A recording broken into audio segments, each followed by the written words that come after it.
J'ai vécu beaucoup de violences psychologiques et surtout beaucoup de contrôle. Chaque fois que je quittais la maison, je devais lui envoyer un message pour lui dire que je partais, un autre pour dire que j'étais arrivée, puis un autre encore pour dire avec qui j'étais, ce que je faisais, quand est-ce que je comptais rentrer. S'il y avait des garçons, je savais qu'une crise m'attendait, mais je savais aussi qu'il était capable de venir là où j'étais. Il m'envoyait des messages à longueur de journée, et si je ne répondais pas assez vite, il m'appelait, m'harcelait, pour savoir ce que je faisais et pourquoi je ne lui répondais pas. Je n'avais plus le droit d'avoir d'amis garçons, il voulait être le seul homme dans ma vie et il m'obligeait à ce que ça soit le cas. Pendant 2 ans de ma vie, j'ai vécu beaucoup de stress, je faisais des crises d'angoisse. J'avais toujours l'impression de marcher sur des œufs parce que je ne savais jamais comment lui dire les choses, j'avais peur de ses réactions. J'ai aussi ressenti beaucoup de culpabilité parce que lorsqu'il faisait des crises, c'était jamais sa faute, c'était toujours la mienne.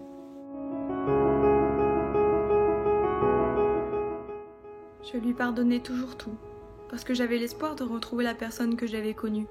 Il me faisait des promesses, m'offrait des cadeaux. Puis lorsqu'il sentait que je lui échappais, il me menaçait de se suicider. Alors je revenais, parce que je culpabilisais. Mais la violence continuait, toujours plus forte.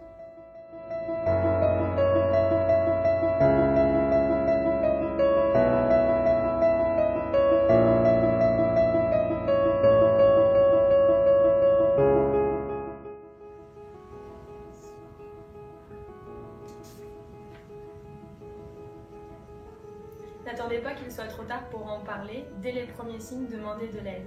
La bouée est là pour t'aider à comprendre ce qu'il se passe.